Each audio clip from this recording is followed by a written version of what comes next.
welcome to the deep dive. Today, we are going to be talking about Mark Lifman. Oh, interesting. Yeah, we're going to explore the life and death of, the very controversial Cape Town businessman, Okay. Mark Lifman, who is always accused of having connections to organized crime. Mm-hmm. And we've got like news articles, court documents, and even some investigative journalism. Sounds juicy. It's a whole mix, yeah, to try to figure this guy out. It's interesting because with Lifman, it's really, it's more than just about him. Right. This story is really about like a window into the whole world of organized crime in Cape Town. Wow. All those power struggles and the violence and as you'll see, so many unanswered questions. Yeah, you're not kidding. And you know what? Just looking at Lifman's businesses, it's crazy. What do you mean? Oh, he was involved in so many things. It's kind of dizzying. Oh, okay. Like fashion, property, even horse racing and private security. Wow. I mean, on the surface, it looks like he's just built this really, legit business empire. Right, but that's where things get kind of interesting, because despite all of his denials, Yeah. accusations of criminal activity, they kind of followed him. Oh, yeah. They shattered him his whole career. Throughout his entire career, they would not stop. Exactly. And it started really early too. Oh. He got banned from horse racing for life. Oh, wow. Because they said he was intimidating jockeys. No way, really? Yeah. So, I mean, just from the beginning, you kind of get this glimpse into how he may have, acted. How he operated, in the rest of his life. Exactly. Yeah, that's a good point. Yeah. And it definitely sets the stage for this, pattern of alleged, strong arming and stuff like that. Like strong-arm tactics. Yeah, that seemed to just keep going his whole career. So, if we fast forward to 2017, this is a big year for Lifman. Brian Weinstein, who was known as the steroid king, he's murdered, and then Lifman is arrested and charged with the crime. Oh. This case is, it's really important because it kind of shows us all these different connections within the Cape Town underworld. Oh, wow. Okay. Yeah, it's really something else. So wait, just to be sure I'm following this. So Listman's on trial for murder. Yes. And then he gets murdered himself. He gets murdered. While the trial's still going on. While the trial's still going on. It's too crazy to believe. It's almost unbelievable. Yeah. And it really highlights how volatile this world was that Lifman was involved in. Wow. And it makes you wonder about why he was killed, Yeah. What did he know? What information? Yeah. That maybe he took to his grave. That he took with him, yeah. Exactly. And it gets even more complicated because there are two other guys, William Red Stevens and Cyril Bika. They were also accused in the Weinstein case, and they were murdered too. Oh my God. Before the trial could even finish. Oh my gosh. Oh, so wait, who are these guys? So Stevens was, they say he was a high-ranking member of the 28th gang. Okay. Really involved in, all the stuff happening in the Cape Town underworld. And Bika's past is a whole other story. Okay. He was connected to all kinds of things, from apartheid-era security forces to even the Italian mafia. It's like an international thing. It makes you think, that this was not just... It's just local. Yeah, it wasn't just a local thing. Yeah, it was much bigger. There were probably all these criminal networks involved with connections way outside of Cape Town. Wow. Yeah. So to really understand Lifman, we got to talk about the Cape Town security wars. Okay. Because he was super involved in the private security industry. Oh. Yeah. And as you can probably guess, it wasn't all about just, protecting people. Right. It became this breeding ground for violence and extortion. Oh, wow. Basically these security companies were like little private armies. Oh, they were all fighting over, money and territory. Oh, wow. Yeah, and the clashes between these different groups, particularly Lifman's group, and then there was another group led by Nafi's Modak. Okay. They were incredibly violent. Whoa. I mean, this wasn't just some, turf war. Right. People were dying. Oh, my gosh. And there's one example that's really chilling. Okay. So there's this doorman named Joe Kenyana. Okay. And he was killed at a Barquin beer house. Okay. And they say he was killed because the owner wouldn't pay for, For protection? Yeah, security services, yeah. Wow. Offered by one of these groups. That's insane. It shows you what was really at stake, Yeah. Ordinary people, their lives were just, Gone. Just over who's controlling the doors at a bar. That's terrible. Yeah. It's a really, Dark side. Yeah, a dark side to this whole thing. Wow. So, and the Spearhouse thing, that came back to bite Lifman later, right?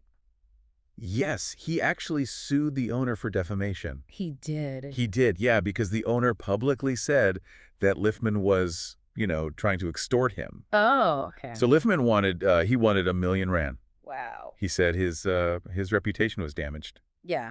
Okay. Yeah. But so he was involved in all these legal battles. Yes, and not just the defamation case. Yeah. He was also fighting with SARS, the South African Revenue Service, over a massive tax bill. Wow. How massive are we talking? Almost 400 million rand. Yeah, 400 million. That's a lot of money. That is a lot of money. Even for, someone who's doing really well. That's true. So Lifman, he said he was being targeted by this rogue unit within SARS. Like they were out to get him or something? Yeah, like there was this conspiracy against him. Wow. And it's important to remember this whole thing about state capture in South Africa. Okay. Because it was this period where, like SARS and other important institutions were, they say, they were being manipulated for personal and political gain. Oh, so he was using this rogue unit thing to... Yeah, a lot of people use those accusations. To discredit the investigative... Yeah, discredit, investigations against people in power. I see. But in Lifman's case, it didn't work. Oh, really? Yeah, SARS, they held their ground. Okay. They said, nope, these rogue unit claims... They're false. They're false. Wow. So even with all his power and, his alleged influence... Mm-hmm. He still couldn't, She couldn't escape scrutiny. Yeah, from the authorities. Yeah, and then he gets shot. Yeah, in the middle of all this, with all this stuff going on. With all this stuff going on, he's killed. I mean, it's almost unbelievable, right? It's insane. Yeah, it really is like ripped straight from a movie or something. Yeah. But, with Lifman gone now, we're left with so many questions. That's true. What do we really know about this guy? I mean, yeah. I mean, we've got all these accusations and his denials and all these court cases, but it feels like we're still missing, the full picture. Yeah, like we're trying to put together a puzzle, but there are pieces missing. Exactly. Yeah, and now that Lifman's gone, I mean, we might never get those pieces. That's true. That's true. But there are some details in these sources that I think are really interesting. They kind of give us some insight into him. Okay. Like, remember that horse racing ban we talked about? Yeah. It wasn't just, like a small thing. Right. This came from some pretty serious allegations. Like what? Like that he was intimidating jockeys Really? to fix races. Wow. I mean, if that's true, that really tells you something, about how far he was willing to go. To get what he wanted. To get what he wanted. Even if it was just, a horse race. Even if it was just a horse race. Oh, yeah. And that's not even the only, there's more. There's more. Okay. So back in 2005... Okay. He was accused of some really serious stuff. Like what? Indecent assault of 7 boys. Oh, my God.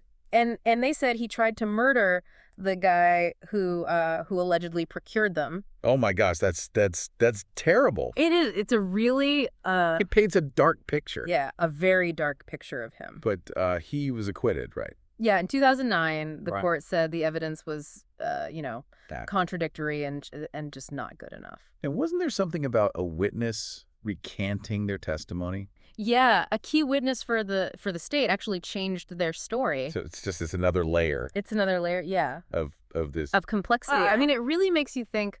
It does. About how reliable are these accusations? Right. Who was trying to get him and why? Yeah, I mean, was he really this, ruthless criminal? Or was it were people just trying to... Take him down. Yeah, ruin his reputation. Exactly. And that's a question that just keeps coming up as we go through all of this. Right. Like every time we feel like we're starting to understand him, there's something else that just makes it more complicated. Exactly.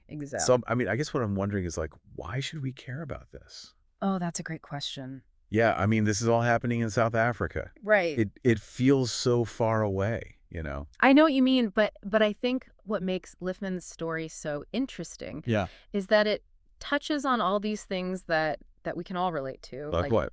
Like power and corruption and and justice. Okay, yeah, I guess I see it here. It's like a small version of these struggles that are happening everywhere, you know? Yeah, okay, I see what you're saying. Yeah, and because his story ends so suddenly, Yeah. with all these unanswered questions, Right. it makes it even more, I think, relevant. Okay. It kind of forces us to face this uncomfortable truth. Which is? That sometimes, even when we try really hard to find out what happened, sometimes we just can't. You can't get the truth. We can't get the full truth, yeah. Yeah, that's kind of a sobering thought, especially in this, like age of information and everything. I know, it is. But I think it also shows us how important it is to be, really careful. Yeah. About what we believe. To think critically. Exactly. To think critically, to question everything. Especially when there's so much information out there. Absolutely. And especially when it's so easy to, manipulate information these days. Yeah. Okay. So let's go back to Lifman's death for a second. Okay. I mean, who do you think wanted him dead? Well, I mean, considering all the accusations in the Weinstein case, it's possible that someone involved in that didn't want him talking. Okay. Maybe they were afraid he was going to say something. Yeah, that would hurt them. Yeah, that would expose them, or mess up their whole operation. That makes sense. But we also can't forget about those rivalries, In the security industry. The security industry. Yeah, the security wars and everything. Yeah, Lifman had a lot of enemies. Like Modak? Yeah, like Modak and his group, yeah. So, I mean, would they have wanted him gone? It's possible. I mean, think about it. Yeah. If you're trying to take over, getting rid of someone like Lifman, that's a big move. Right, like takes out the competition. Takes out the competition, consolidates your power. So it really is like a chess game, but with really high stakes. Yeah, people's lives. People's lives. So who do you think ultimately benefited? That's the million-dollar question, isn't it? Yeah. I mean, was it someone from the Weinstein case? Or Modak? Or someone else entirely? Someone we haven't even thought of? Yeah. I mean, these are the questions that we're left with. Yeah. And even though we may never know for sure what really happened, I think just trying to figure it out takes us on this really fascinating journey. Through the underbelly of Cape Town. The underbelly of Cape Town, exactly. Yeah. And it shows us how complicated power is, Yeah, and how hard it can be to find out the truth. Yeah, the truth is definitely a slippery thing. Yeah, it really is. It's like you read these mystery novels. Yeah. And you keep waiting for that. That big reveal. Yeah, like the answer at the end. Yeah. But then you're just left with more questions. Right, and that's what makes Lifman so interesting. You get this peek into a world that most people only see in the movies.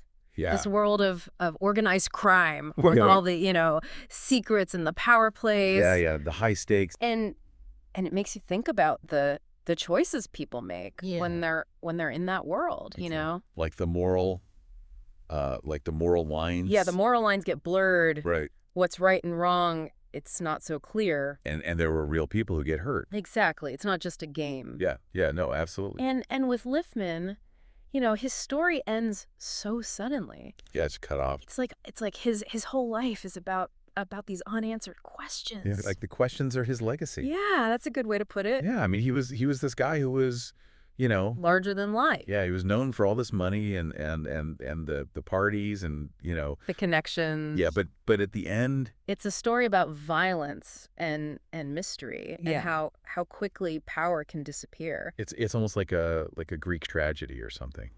Yeah, there's definitely that element of tragedy. Yeah, and even though we might never know, like all the details of his life, the whys and the hows. Yeah, we can still learn something. Right.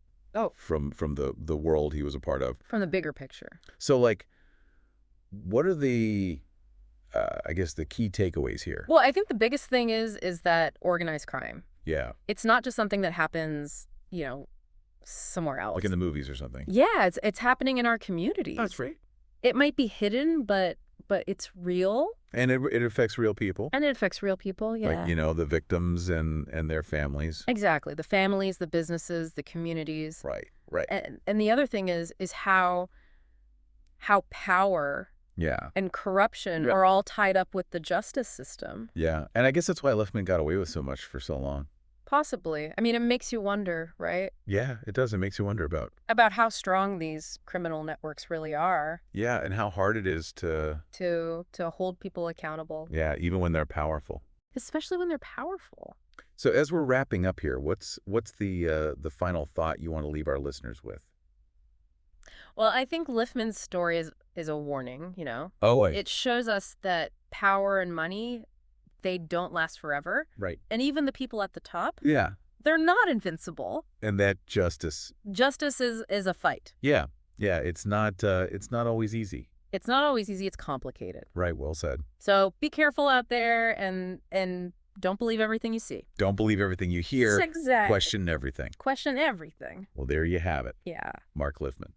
A life full of secrets and unanswered questions. And violence. Yeah, and violence, a life that makes us think about power and the truth. And what justice really means. And what justice really means. Until next time.